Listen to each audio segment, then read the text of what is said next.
met you in the half-light, where the signals hum and fade, words hanging like laundry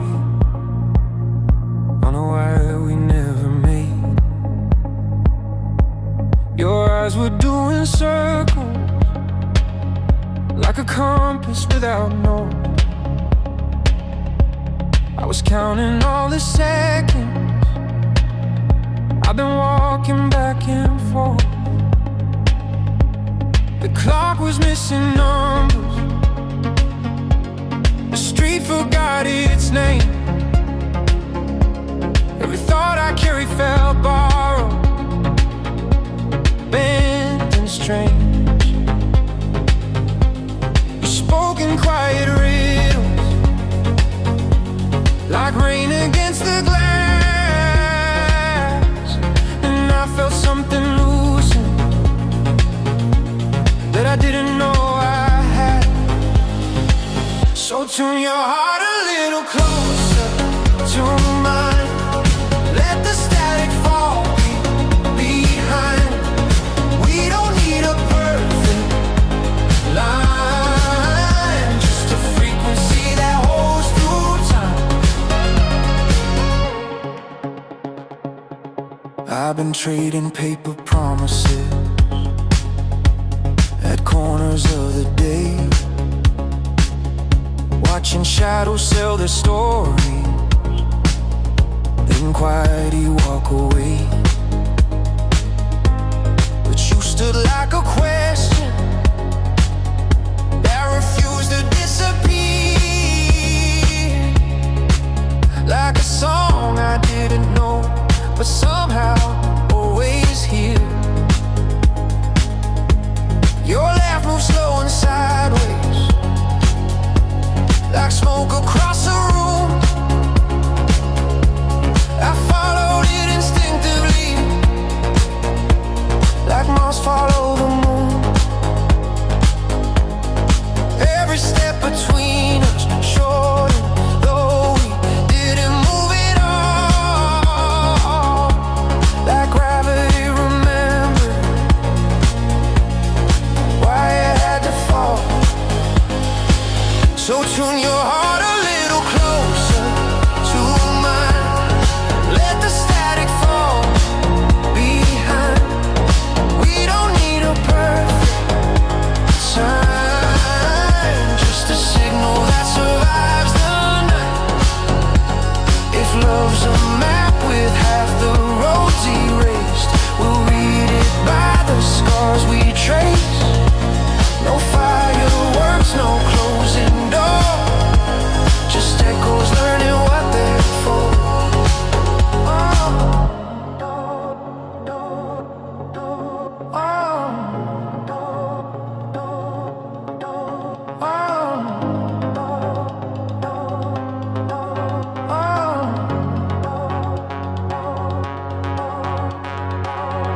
Now the world keeps spinning stories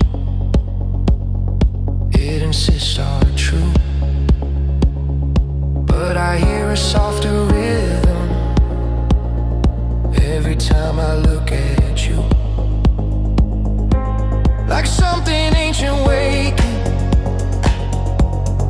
underneath the noise, a quiet stubborn harmony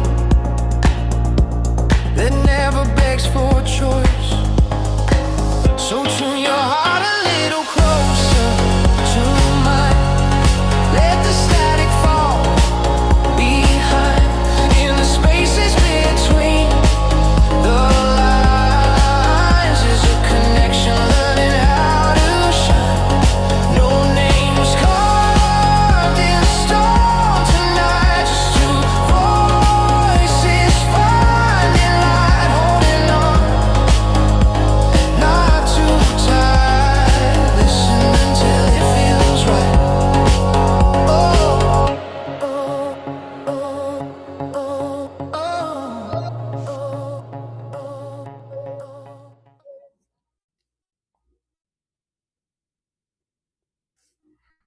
Okay, did it work this time? Yes, it did. Wow. Wow. Finally something works this morning. Good morning, everybody. So this morning's been a fun morning. You know, it's one of those things when you sit down on your computer and like the first thing you see is an error, and you're like, all right, all right, it's gonna be one of those days.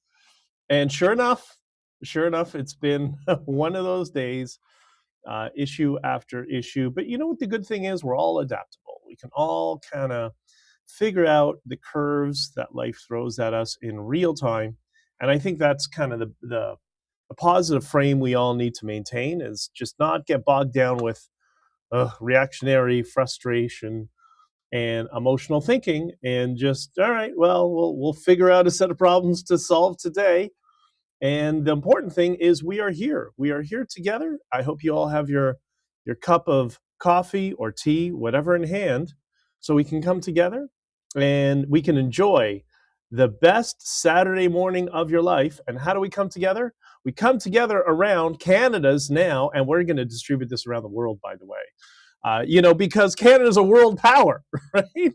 And we're so influential around the world. And what we're going to do is we're going to use our influence to help disseminate the newest version of Canada's land acknowledgement and give that to the rest of the world. It goes like this. It says, we in Canada would like to gently, because we're Canadian and we're polite, we'd like to gently acknowledge that we're standing on the traditional territory of, well, whoever was here savagely killing and genociding each other at the time. They're not in charge anymore, thank God. So we're here till the Americans show up. Now leave us the hell alone. Sip. I think the leave us the hell alone part is the most important part, because that's what I think unifies so many of us, no matter where you are on the political spectrum, and we all have kind of a variety of different perspectives. But I think we all agree of just leave me alone. Just leave me alone, leave my family alone, leave me alone. Don't tell me what to say, don't tell me what to think, don't tell me what pronouns to use, don't tell me, yeah, just you do you, I do me, get off my lawn. Right? That describes most of us. Please, if you could, one of the most persuasive things we can all do is reciprocity. And how can we engage in reciprocity? How can you engage in reciprocity? You can either like, share, or if you're not already, subscribe. One of those things. You have to do all three. Just one. It would be a great favor, and I would owe you in the future, and you would be able to collect on that favor in the future, I promise you. I'm going to be in Florida next week, speaking on a panel, I guess the following week, and I got a bunch of stuff to do down there. If any of you are in Florida and would like to come to one of the events I would be at, let me know. Just shoot me a DM, and I'll give you some of the details. As long as you're not a Russian bot or a Pakistani bot or whatever, an Iranian bot, or any of these terrorist bots, a Chinese bot, whatever. As long as you're not one of those, yeah, come on out, come hang out with us. It'll be a lot of fun if you join us. So I hope you're doing well. Seeing a lot of, it's weird. It's difficult to plan one of these things out because there's so many things changing minute to minute. I'm thinking about doing kind of a night thing that incorporates Discord, and that will allow me to do a lot more video sharing as well. I tried it the other day, and with the setup that I have right now, it just caused so much disruption in my workflow. So I'm still gonna have to needle that thread and figure that out and make it work. So I do apologize, but it's more about us just coming together and having some coffee and talking about all the noise going on in the world, but not getting so wrapped up in kind of the emotional outrage. Like all the people that they thrive on it. I'm not one of those. Yeah, you like to get a little bit, excited and into stuff, but you don't want that to determine your life and how you move forward. So this is our calm space. Yeah, we'll get a little excitable, but it's all in good fun, right? So yesterday we talked about Melissa Wong, who seems to be a political entryist involved in the Mises Institute, a formerly libertarian organization. So it seems, as she's been engaging in slut shaming, as the lefties would call it, of these poor Iranian girls who have been living under oppression and stripped of their individual agency for many, many years by the Ayatollah gang. And I mean, while most of us are celebrating it, those of us, especially who are more libertarian on things, Melissa Wong has resorted to, well, they all look like hookers. So that sounds a lot more like China. That sounds like China than it does any sort of libertarianism. And the Chinese are very much engaged in the CCP, and CCP loyalists are very much engaged in political entryism through institutions, NGOs, think tanks, all that sort of stuff. So I think that's what that is. I could be wrong, but it seems to have all the indicators and warnings of that. Yesterday, we also discussed we were discussing the 70% we never see, and that was in this case when MBS publicly was saying, we don't support the bombing of Iran and the removing of the Ayatollah regime, but privately he was calling Trump like every hour on the hour, saying, "Please, please, just take him out already."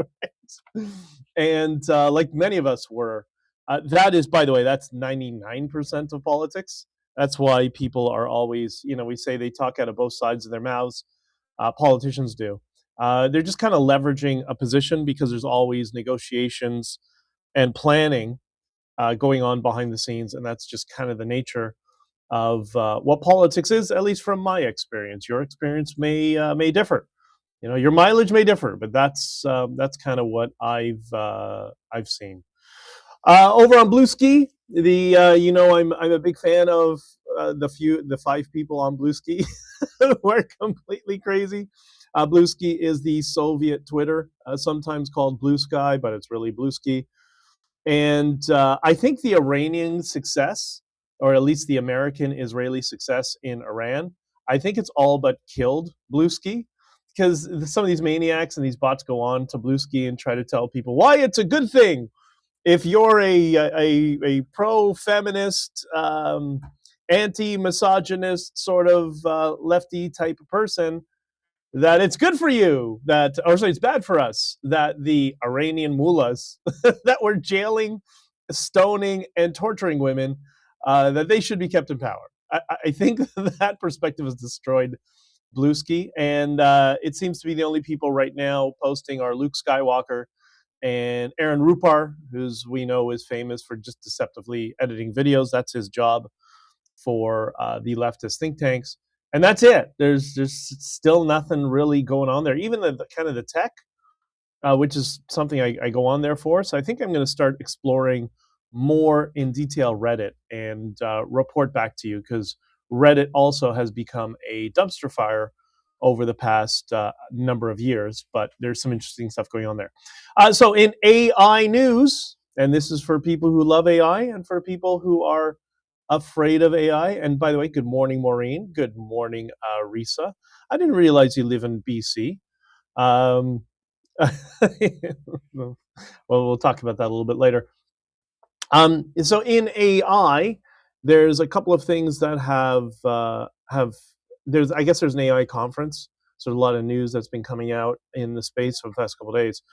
So Larry Ellison, who is the man behind Oracle, Oracle is basically the infrastructure of enterprise computing for many years, when it was Oracle established in the 80s or something like that.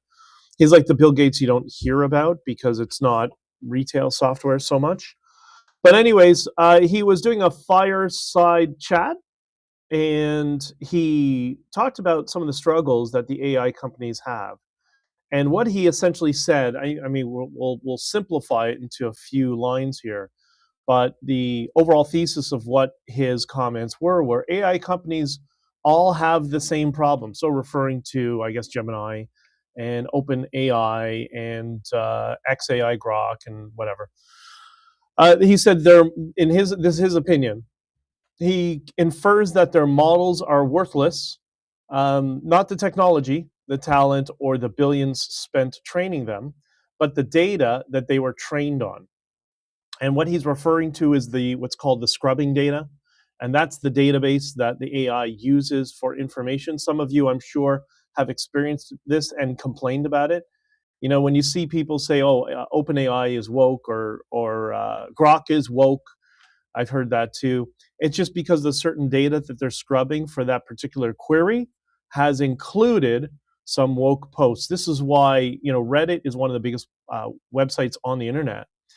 This is why it's so alarming that both Reddit and Wikipedia have been completely co-opted by communists.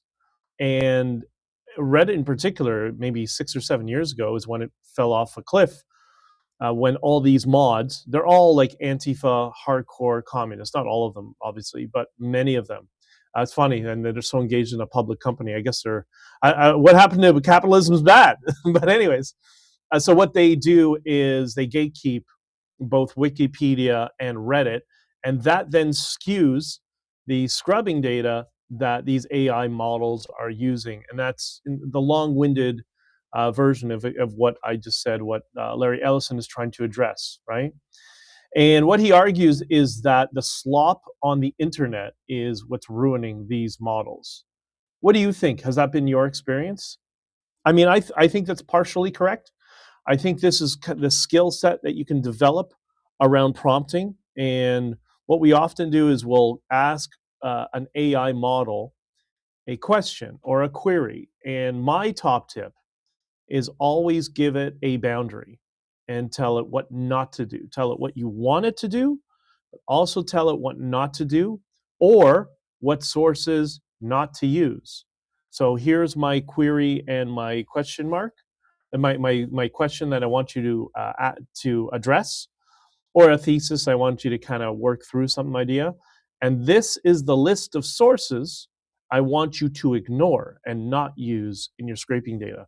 I think if you do that, my experience has been you'll find things will definitely feed your confirmation bias much more, which is the other problem, is that, you know, search engines and AI are just basically confirmation bias machines. But if you understand the human operating system, that's kind of how we work, and it's very difficult for us to shake. Anyways, I think what's most important is not even, I mean, the data is obviously important when you're looking for facts, but the most important thing for these models is how the AI interacts with you, i.e., its personality type, and does it resonate with you? And I think that's why there's lots of different AIs. Grok seems to have the most human-like personality traits. It's actually quite interesting over time when you use it, whereas the other ones, OpenAI, I guess, is a little bit better, and Gemini, it's like you're talking to a toaster. But then Gemini yields much better results for certain types of queries. This is why it's important to get familiar with this stuff and use it. We're still at AI 1.0. It's not Skynet. I don't think it's ever going to be Skynet. It's not taking over the world, and we're going to discuss that in a second. But much like when personal computing was on the cusp and just became dominant in the culture in the early 1980s, those of us who benefited because we had a computer in our home since we were, 3 years old, we were always many legs up of everybody else, even to this day. What I found amazing, and I saw a little bit of this start when my business was on the university campus, is how many students in maybe the younger millennials and Generation Z, the Zoomers, because they started to come through, is how little they understood about computing. Yeah, they could use TikTok and they could use Instagram well, but they had no concept of the structure of programming languages. I'm not talking about developers and stuff, obviously they do. I'm talking about regular students. Whereas I think in our generation, because you always had to figure out workarounds, if you wanted to use, whether it's a Commodore 64 or an XT like I had, you had to boot up and you had to know the boot sequences to turn it up. And you had to know how to scroll directories and change directories and delete them using just basic MS-DOS code in the case of an XT. But I think the next generations have lost that, and there's a disconnect. So if you want to avoid that, get you and your kids very familiar with all these AI platforms. In my opinion. That's the best way to future-proof them. But on this, so go on to AI at this, I guess it's the same conference, I believe. I don't remember what I couldn't find out which one it was. I just saw the videos popping up and I searched for it and I was running out of time. But Alex Karp, who runs Palantir, is part of the Palantir leadership, he also made some comments, and I believe it was the same one. I think it's at the same conference, as I said. But before I tell you what Alex Karp's comments were from Palantir, prepare for some doomerism. This is the doomerism frame. And the problem for me with the doomerism frame, it's built on a lot of assumptions that we don't know.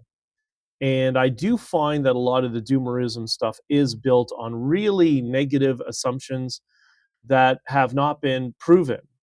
I understand the temptation to, err to the side of caution, but sometimes it can go a little bit too far, and that distorts your ability to predict, which is something that I'll go through the list one day of many of the things that I predicted effectively. Some things I got wrong, of course. And there's a reason when you have different models of the world and you know how to apply them, you start to become pretty good at predicting where the needle is moving. And anyways, we'll talk about that more. So this is the doomerism frame. It's filled with a lot of assumptions, and it also ignores something Scott Adams would talk about. Our friend and departed one. That's why many of us who knew Scott will bring him up and try to bring some of his life lessons into our streams, because there really is a lot there. But he named it after him. It's funny. He named this phenomenon after himself.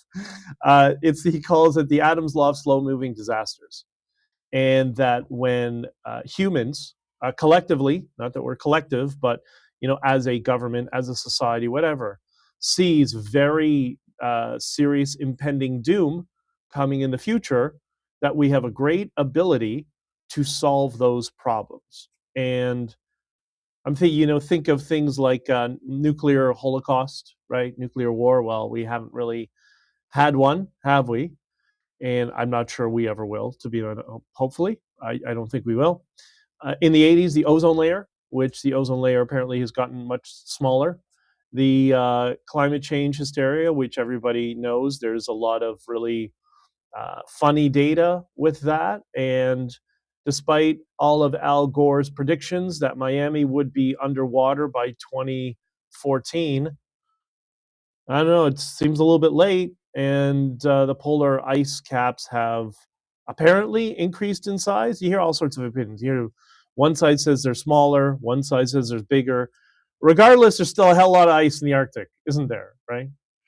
So anyways, this is what Alex Karp's comments were about AI in this framing. Remember, this is the doomer frame. So I think I've primed you to understand there's a lot of assumptions here that aren't necessarily accurate, in my opinion. He says, Silicon Valley takes away every white-collar job in America. Okay, firstly, every white-collar job, there's no such technology that will take away every job in every sector. I'm sorry. It's just like there's no political philosophy that has all the answers. But anyways, he says the lawyers, the analysts, the consultants, the coders, and at the same time, and by the way, those are all people he spends all his life with, right? So that's his framing of the world, is the people within his network. So of course he's now going to bias to everyone. Well, that's not everyone in the world. I'm sorry, I interrupted myself. He says, and at the same time, arms the military with the same AI. There is only one outcome: nationalization. There's only one outcome? Why? Right? This is priming you to accept doomerism. And he said the only one outcome is the government takes your technology. That's the only outcome? Sounds like a little bit of a stretch. And by the way, Alex Karp's a brilliant guy, and I'm glad he's bringing this up, because it's important for us to consider this. This is why you have the law of slow-moving disasters, is people bring this up and then society kind of works through them. He says, Alex Karp says a horseshoe effect is forming on the far left and the far right. Yes, we do. We know that. They don't agree on anything, I don't know. I think they agree a lot more than we realize, except one thing.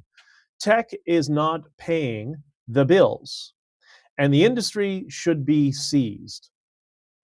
Well, that's the collectivist frame, right? Whether you're a Hugo Chavez communist or you're a Tucker Carlson woke right, you believe in capturing and stealing the technology from private industry, of course.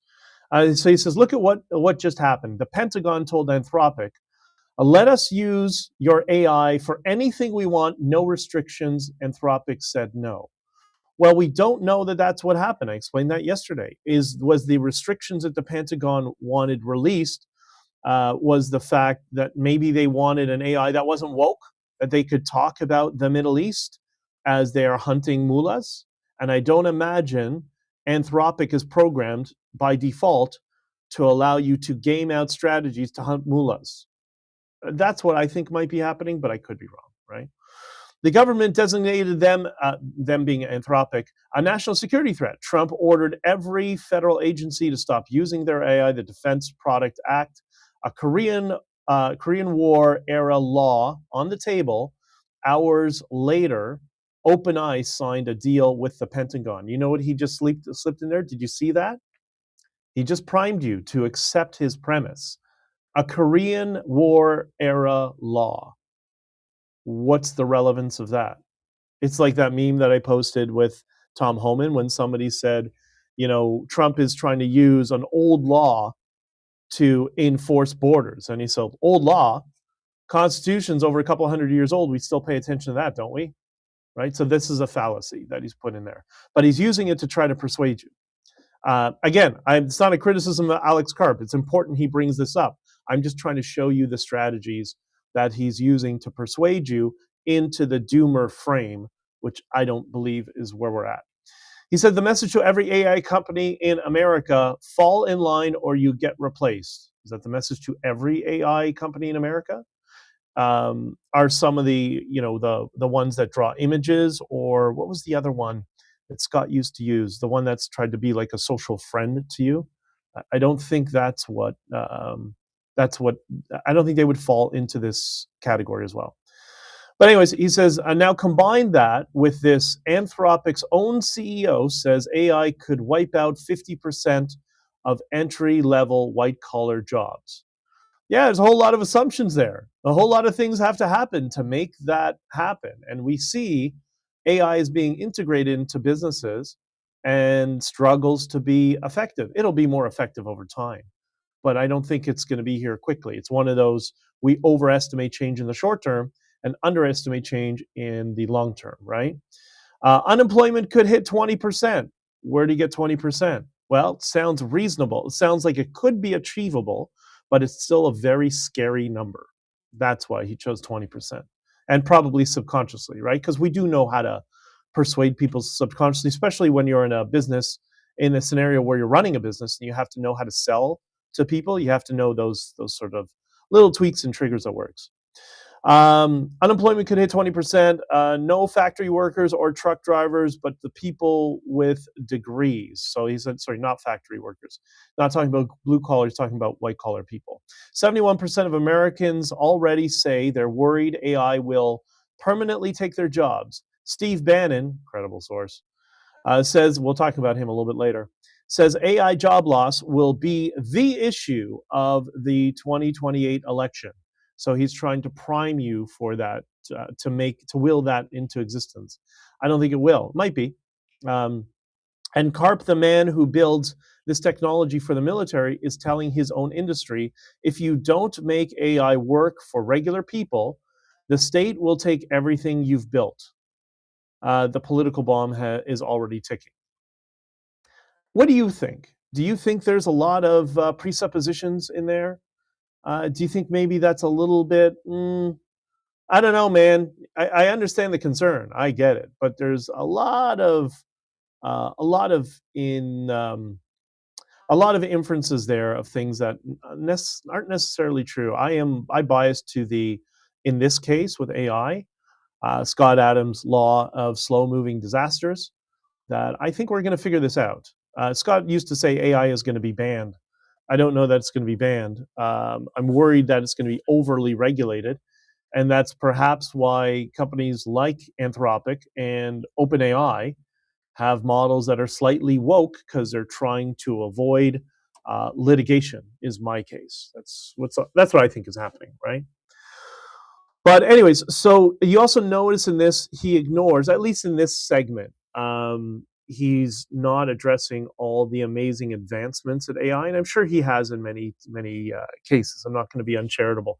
Just in this little thread, right? I think it would be more credible if he kind of weaved the positive with the negative, but then it wouldn't be so scary, right?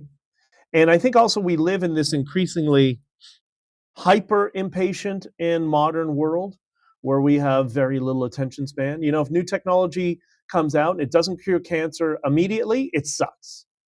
And that's frustrating. This is just, we're not even Commodore 64 era, like level with AI. We're like at Commodore VIC-20 level. Like it's still really early, right?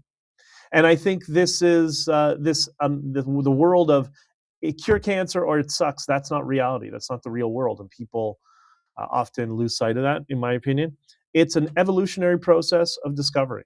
And that's where we are with AI. That's why I am so excited about it. And that's why, I don't know, I find it amazing. I actually have on my to-do list this weekend to restructure all my AI infrastructure because I've just learned so much more about effective prompting and on the different platforms. And I want to put some of this stuff into work so I can have more output, right? All right, now a little bit of comic relief. And by the way, good morning, Heidi. Maureen says, I owned my advertising and marketing company for over 45 years now. I can see the sales pitch a mile away, right? Exactly. So, Maureen, you're the best. And good morning, Risa. And you can hear me.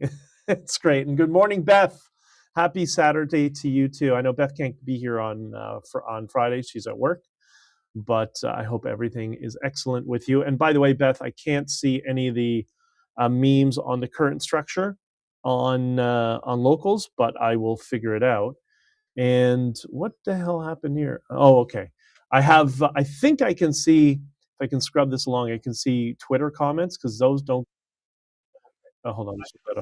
They don't come through on the encoder, but I think I have the window up here and I can see them. So if anyone wants to post a Twitter comment, let me know and I'll see if I can see it. That would be a big help for me. Okay, so comic relief. Joe Biden. Everybody remember Joe Biden? Sleepy Joe, right? The hero of America. There's a story in the Gateway Pundit, and this is great. It's a video about Biden, and he was, and this is the best part. So I'll explain the article in a second, but the video that gets queued up on the Gateway Pundit for Biden, I tried it 3 times and I got the same effect. I don't know if you will, depending where you are. But you go to the Gateway Pundit, you click on the article, and before the video of Joe Biden speaking starts, there's an advertisement. And the advertisement is for Alzheimer's treatment. It's so great. I know that Alzheimer's is great, obviously, but the fact that even the algorithm knows that when Joe Biden is speaking, we need to put some dementia medication advertising leading up to it. It's so funny, right? Simulation alert, perhaps. So Jesse Jackson died. Okay, someone thought it was a good idea to bring Biden to speak. So good. And Biden looks horrible, right? And listen, you got to feel sympathy for the guy, whether you like him or not. He's dealing with cancers, dealing with Alzheimer's, and probably a whole bunch of other medical issues that have not been publicly divulged and we don't know. So don't like to see anybody suffer, even though people who may have deserved it in some way, shape, or form. You still don't want to wish that on people. But you got to give him credit for him allowing them to shoot him up with whatever drugs he needed. I think they just put Quaaludes in a syringe and put it in him and roll him out on stage to deliver a line. It's so great. So this was Joe Biden's line at the wedding. And he said, now, this is Joe Biden speaking. Now, if I told you all earlier when I was a kid, he always does that when I was a kid, because dementia people do. They can't remember the short term. When I was a kid, I had a cleft palate or club foot. None of you would have laughed, but it's okay to laugh at shuddering. At stuttering. I'm not being critical of you, but think about it. It's one place where people think you're stupid. Oh, really? I'm a hell of a lot smarter than most of you. Well, all kidding aside, it makes you feel really, really small. Makes you feel really, really small, he added. Now, he's not a comedian. I'm not a comedian either.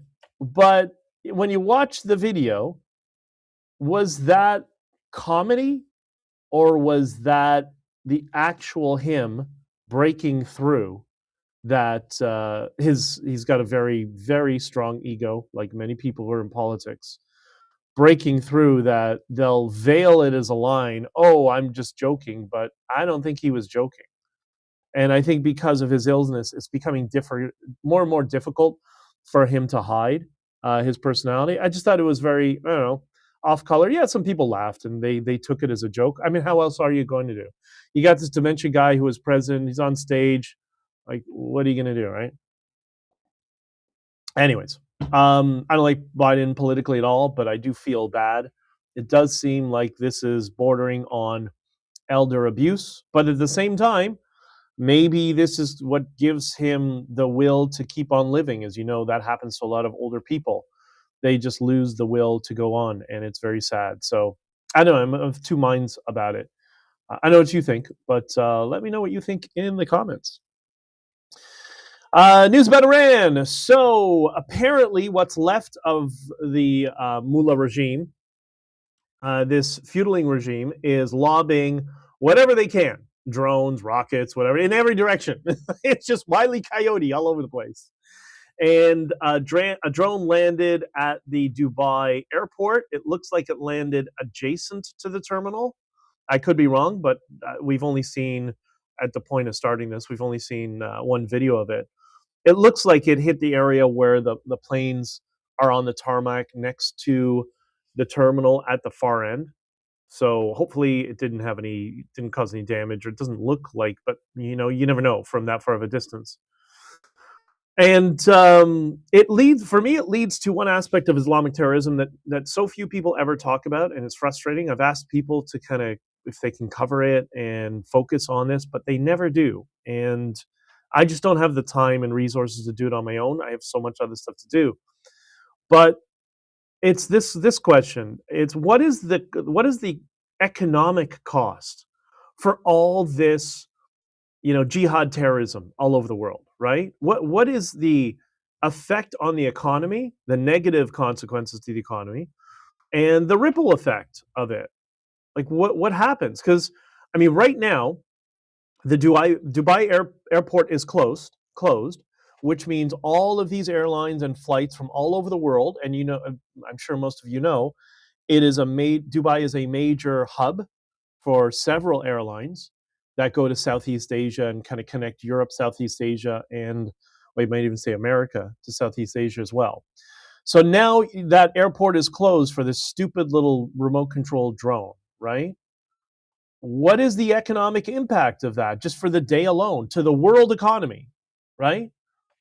It can't be zero. I know it's not zero. And the other question is, all of these, the bombings and explosions and security provisions, and you having to take your feet off at the airport. I know, not your feet, but it feels like you're taking your feet off at the airport all the time. Just get on a plane and whatever. And this is all, especially the 60,000, what's approximately 60,000 Islamist attacks since 9/11. What's the cost of that on the global economy? It's got to be trillions of dollars that all this BS has cost the world economies. What would you found out if you're making 20% less at your job? I know this is far-fetched, it's not how it works, but just for a thought exercise. If you found out that the era of Islamic terrorism has led to you earning 20% less at your job. Would you be annoyed? Because that's the effect on the economic ripple effect. So I don't know. I think it's important, and we should start talking more and more about it. If you want to get more people across uh, the political spectrum to actually talk about and address this issue of Islamic terrorism, just start talking about the cost, man. How it costs people in their money. How much of your tax dollars has to now go to security provisions because of this nonsense, right? And this is why so many countries in the Middle East are now lined up with the Western world and the rest of the world. Even they're fed up with the Allen snack bars. They're tired of it, right? And it's funny. You never see countries like Canada, Pakistan, England, where they study the negative economic impacts and loss of productivity because of Islamic terrorism and security provisions and all that sort of stuff. You never see them talk about. Like in Canada, for example, which is now the number one money laundering country in the world for terrorism, what are the negative impacts of that? It can't all be good. I mean, why do you think it's difficult for many industries now to compete, and local industries or local businesses now shut down because their competitors are laundering money for terrorism? Their money laundering operations been going on here for a long time, right? Trump did the world such a major economic favor by sinking the entire Iranian Navy, right? Because he has freed up the potential for the Strait of Hormuz to be locked down, which the Iranians have been holding it hostage for many, many years. But now he may have helped address this particular issue, which is serious economic negative impacts. You want to get everybody on board? Start talking about the negative impacts, negative economic impacts of Islamic terrorism and the Allen snack bars. Just my opinion. I saw this article a couple weeks ago. I keep wanting to bring it up, but I haven't. But I'll bring it up today. This is Steve Bannon. Steve Bannon was, as we know, has gone. I mean, look, Steve Bannon is going to go wherever the money is, as we learned from the Epstein files, right? Mr. Hardcore Conservative was trying to rebuild Epstein's reputation after his conviction, right? So that's kind of where Steve Bannon is. And whatever, listen, it's a market. It's a free market. You want to do that? That's going to make you money, whatever. But I feel vindicated for a couple of reasons. So first, the head of the Proud Boys, Enrique Tarrio, if you know who he is, he was the one who was sentenced to 22 years for not being at the January 6th protest and not having involvement in its organization. Then they labeled him a white supremacist, but he's Afro-Latino. It's amazing how the woke lefties will just abandon all their principles and the people they're supposed to support for political gain. That's how you know they're communists, right? And so Enrique Tarrio came out. See if I can pull it up here. He came out against Steve Bannon and said he can no longer support Steve Bannon, even though Bannon had supported him during his an unfair incarceration. And it's pretty interesting. I'll see if I can post the link for it and explain. But he can clearly see, like many people can see, he's just going where the money is, and this is around the Epstein file stuff, where it became very obvious that it's just a means for money. There's no I don't say no ideology, because that's not always good either, but this is not fueled by genuine concern around the world. There might be some elements of that, but this is also why during the Canadian trucker convoy, I had a couple of people in particular constantly harassing me and hounding me. Go on Steve Bannon's podcast. Go on Steve Bannon's podcast. And if you notice, I was really selective where I would do interviews, despite all the people from the political establishment trying to sabotage us and bringing in the CBC when I told them not to, right? And they brought in CTV, the maniac that was stalking me in the hotel room. And we took a video and laughed at him and and just put it all over the internet. And that was whatever his name was. And he got fired shortly after. because he just made a fool of himself. It was very, very funny. But there was a reason I was very selective in our media strategy. And so I was regularly pushed by some people who are integralists, which we're going to talk about a little bit later. And I said, no. I said, no, I will not do it, because the goal needs to be, we need to unify as many people as possible. You need to get people, like when you do this us versus them, red versus blue thing, you're just going to destroy the society, because you know who's going to take advantage of that? The Allen snack bars. It is in their interest that people define themselves on ideological lines and principles and give themselves a label so they don't talk to their neighbors. And that's why the woke people are now trapped in this echo chamber and they're suffocating. They can't see what's going on, and they've all lost their minds because they've lost any sort of regular interaction that they have with the rest of us, who are kind of have a range of different opinions and the center. Sometimes we have very, very right-wing opinions like I do, but then sometimes we have very moderate opinions, and they don't interact with us. And I've been learning a lot of that since I've been trying to engage with the woke right people, just how blind they are, that how people used to think, like they don't even realize anymore. They think they're normal, and they don't realize how they've gone over an ideological cliff. And this is what's happening on the what we call the woke right. And I'll talk about that in a second. But this is why I absolutely refused to go on Bannon, because I knew he was toxic. Once I would go on there, then they would have everything they would need to completely destroy our reputation. And at that time, I liked Bannon. At that time, didn't know what was going on behind the scenes. His his relation to Jeffrey Epstein, we didn't know that. I thought his platform was genuine, but I said, listen, we can't keep talking to ourselves. The conservatives know why we're here. We need to get the other people who are on the center. We need to pace them and bring them over to us, right? So anyways, Wanda says, I agree, glimpses into his reality, for sure. DJ2R says, he has hypnotized himself for so long. Where are you going to get in that? It's not, he didn't hypnotize himself. Somebody else said that. By the way, Rick is here from Cape Breton again. You're always here on Saturdays, Rick. I really appreciate you, brother. It's so nice when you have people from across, not just Canada, but across the US, when you get all the different cultures around, especially if we can get people around the world. There's some people from the UK who watch this a little bit later on. So yeah, you're all pretty awesome. So thank you. So anyways, I can talk more about that, but that's just in general. People are starting to see what's going on, and it's very difficult. This is why I often say it's, you heard me say this a couple streams ago, it's not the people who are your adversaries who are going to brainwash you. It's the people who you agree with, who are on your side, who you think you can trust. Those are the people who brainwash you. And I think that's exactly what he has exploded, right? That was about Biden. Okay, well, I think it's relevant too, right?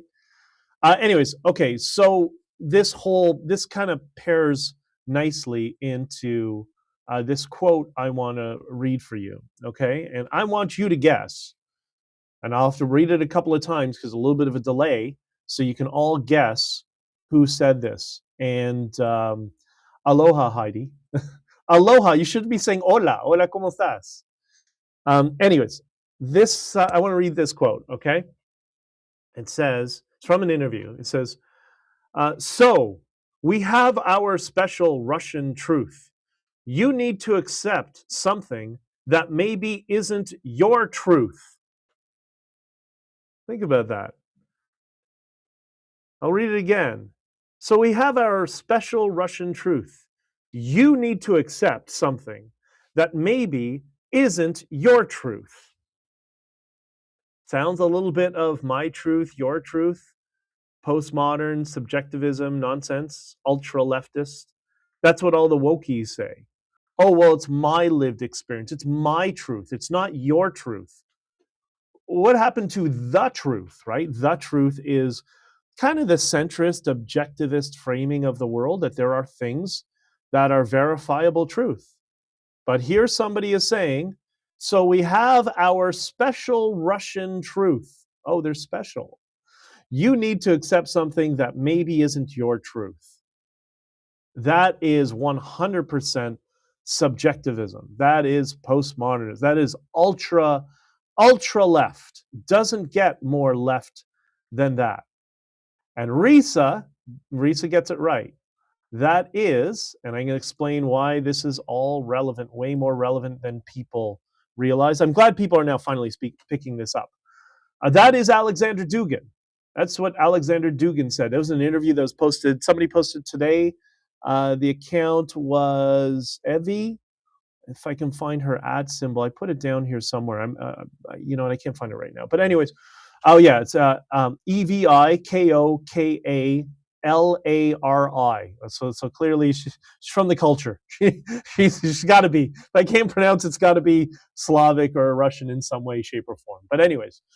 Yeah, that was Alexander Dugin. Alexander Dugin says this, and one more time, it's important. Alexander Dugin says, I quote, "So we have our special Russian truth. You need to accept something that maybe isn't your truth." He's doing the my truth thing. Now, Stephen Hicks has been arguing for many, many years that Dugin's philosophy is collectivist, meaning like the progressives or the communists, right? They're all collectivists, as are the Islamists. He's been arguing this for many years. There's many speeches on the internet. If you type in Stephen Hicks, Dugin, you'll find some of his presentations, his speeches, where he lays out and maps out Dugin's philosophy as an ultra leftist. He's basically a communist. And although Stephen is much more charitable in his language. And by the way, follow Stephen Hicks online and follow Open College Podcast if you aren't already. I will be having our next episode up shortly. I'm going to work on it when I'm in Miami.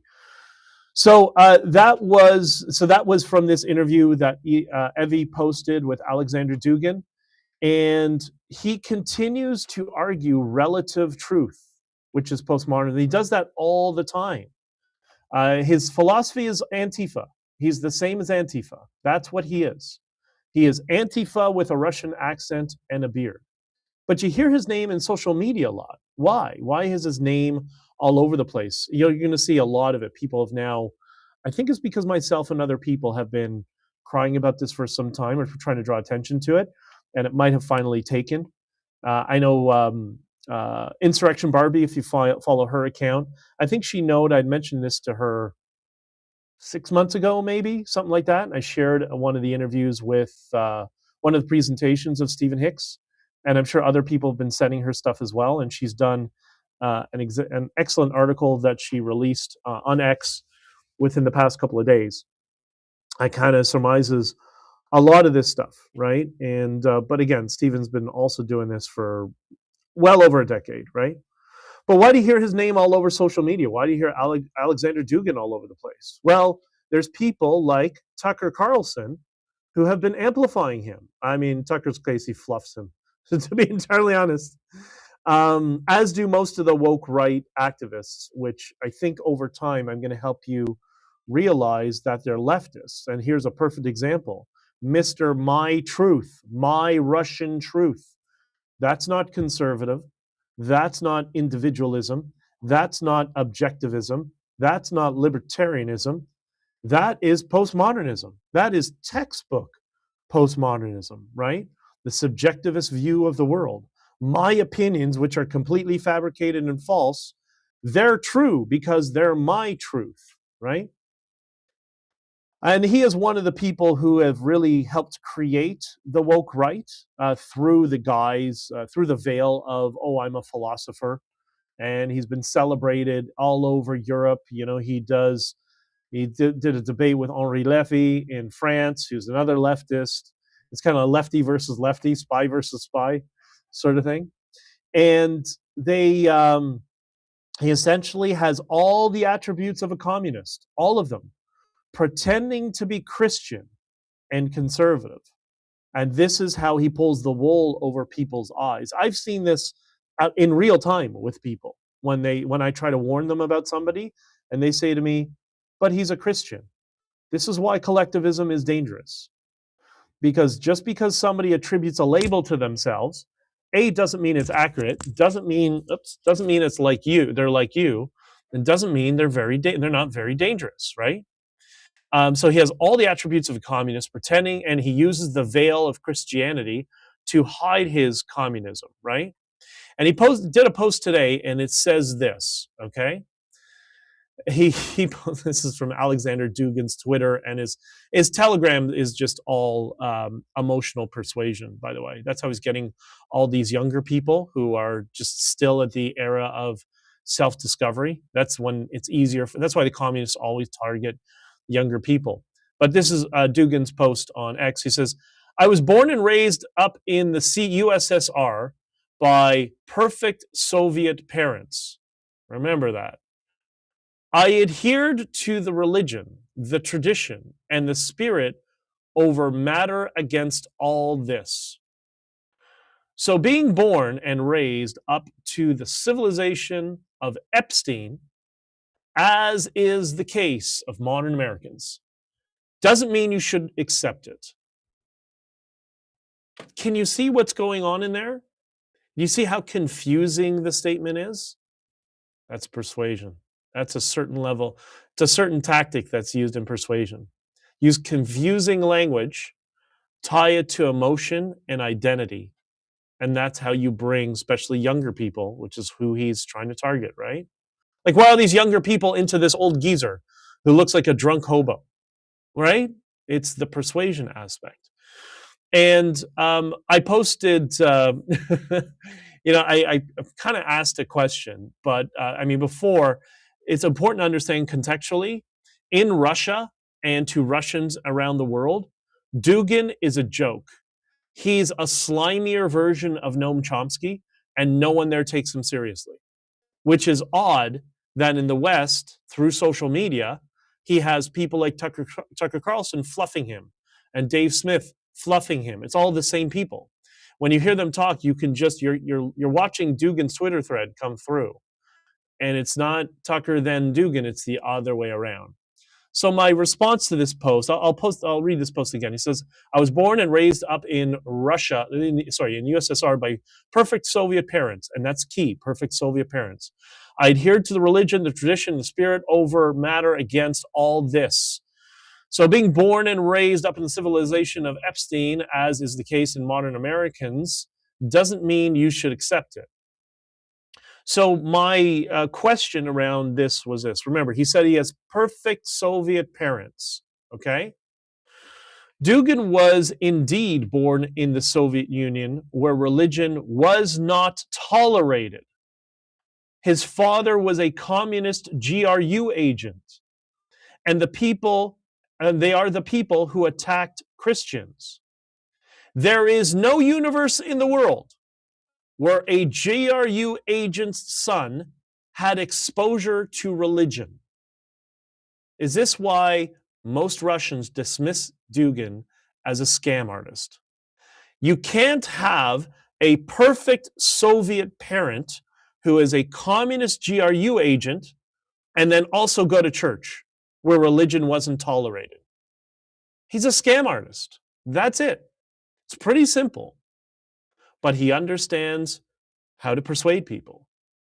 So why is Dugin here? Why is he being fluffed by Tucker Carlson and the woke right?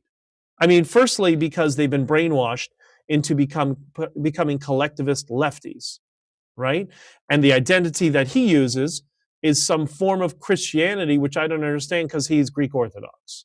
So he has nothing to do with, nothing to do, but it's very distinct. As we know, there's many different Christian religions, right?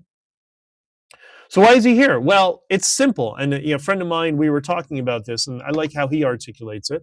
And I happen to agree, which is Russia is a failed state. Russia has always been a failed state. It failed under the Soviet Union. That's why so many people in the Soviet Union, and if you grew up in the 80s and 90s, you saw this. So many people in the Soviet Union were desperate to escape Soviet communism. I remember in the mid-80s, there were so many kids that came to my school over a couple of years that were from Russia, that just showed up because they were able to escape. So it's always been a failed state. It failed under Soviet communism. Like, that's the big example when you show communism fails. It fails so bad that the Chinese have had to shift over to fascism. It's a fascist communist hybrid.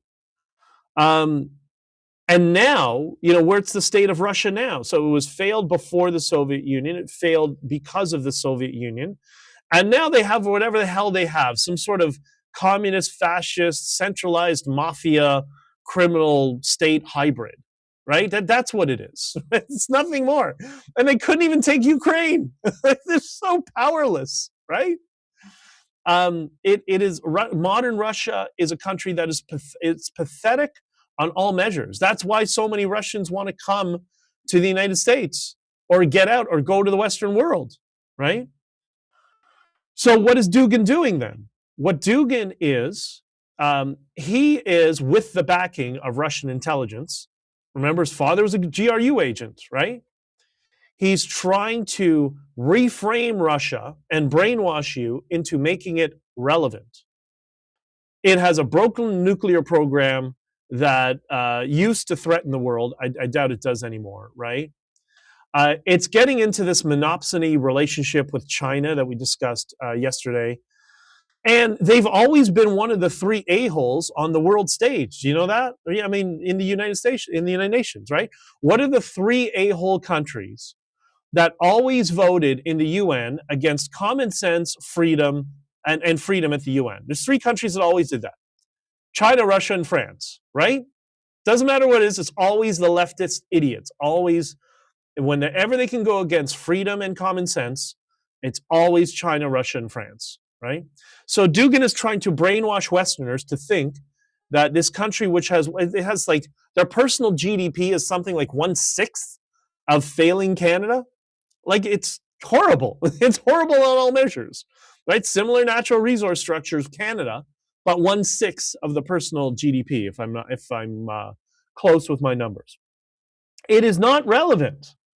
He's trying to reframe it to make it relevant. Russia it's the fat kid in the neighborhood with the broken BMX bike who nobody likes because he comes out and he thinks he's all cool and he yells at everybody, and then he rides away thinking he's the popular one, and everyone just turns their eyes and turns to each other like, what a loser, right? Like, Russia is O'Doyle rules. Remember O'Doyle rules from Billy Madison, right? O'Doyle rules, and the car slips on the banana peel and they all die. That's Russia, right? Dugin is trying to construct a fantasy that doesn't exist, right? And when Putin dies, once again, Russia will collapse into turmoil and will likely devolve into the similar civil war status that it did every time in the past, like in the 90s, the bread lines and all that sort of stuff. But this time they have this massive Islamist problem within their borders because Putin has also been a coward in the face of the Islamists, playing footsies with them all the time, right? You don't hear that, do you? You hear them always trying to show that they're macho and they're strong. No, he's a coward. He's just like Justin Trudeau with the Islamist problem. He hasn't dealt with anything. It's gotten so much worse under Putin's leadership. He doesn't do squat. And you wouldn't know this because Twitter isn't real, right? What you see online isn't real. So my question is, with regards to Dugin, the many people, I think people are going to start to see the veil slip over the next several weeks. This whole experiment, the Dugin experiment of the woke right and Tucker Carlson and Dave Smith, you can see Dave Smith is panicking. You can see it's all crumbling around them because people aren't stupid. At some point, they eventually start to see it. People are just busy. They have other things in their lives, but eventually they start to see the nuance of what's going on. Will the young kids online who have been swindled into parroting Dugin philosophy, his leftist philosophy, do you think they'll admit they were wrong? Will that happen? Do people ever admit that they're wrong? Sometimes, right? Very few, but sometimes. Or do they need a reframe, right? a reframe where they can say, well, he said a few things that were smart, but now as I got to know more and more, as I did more of my own research, I realized, yeah, he's just a fraud, right? Maybe that's the reframe they need to save their egos, because we all have some degree of an ego, some way more than others, especially younger men. Younger men have very strong egos and very proud, and they've bought into his frame, hook, line, and sinker. That's why you see conservatives behaving like leftists. Sputnik has rusted out. Sputnik. Love how everything is Sputnik. The space program is Sputnik. Their vaccine program was Sputnik. I thought they were all based in Russia.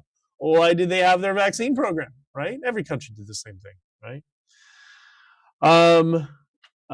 Heidi says postmodernism is the motherlode of intellectual nonsense. Yes, it is. That's why you'll see many times Jordan Peterson has recommended people to read Stephen Hicks's book, Explaining Postmodernism. I actually have to send him a message today. Check out, and by the way, check out Open College. You can find it on Spotify. It's audio only podcast now, but I think we're going to be switching to video and audio very shortly. But we address a lot of this stuff, right? Maureen says it's all a road show. That's exactly what it is. It's just a carnival of misfits that are trying to get attention and trying to causing a lot of damage in the West because of the help of the Islamist money to amplify Tucker Carlson, where he can then amplify the Dugin philosophy to brainwash people. There is much more to Dugin, by the way, that I'll discuss more and more, kind of how he does it. But I'll map that out over time, right? Dugin was the epitome of arrested development. That's a great comment. This all goes back to the philosophy of pragmatism, where truth can be anything the majority thinks it is. That's right. And if he can brainwash people to accepting his Russian truth, then they're going to get somewhere and people will start accepting the fantasy, which is what the woke right has become. But I think that experiment is going to collapse really soon. So on to something positive. I think that's exactly it. What I've noticed is, because myself and other people were talking about Dugin for quite some time. Shout out to Stelios at Lotus Eaters, and some other people trying to warn about Dugin. Insurrection Barbie really did an effective deep dive into communicating what Dugin is. And I think even Dan Bongino has now covered it as well. So now the momentum has started, and there's enough people realizing that this might be the source of what's been happening to Tucker Carlson. And I believe, remember when Tucker, I don't know if I mentioned this last time or not, remember when Tucker Carlson was still on Fox News and he freaked out because the CIA was tracking them, as they track many people. But in particular, they told him, you cannot go to Russia. I think it's because they knew he was communicating with Dugin and he was already well on his way.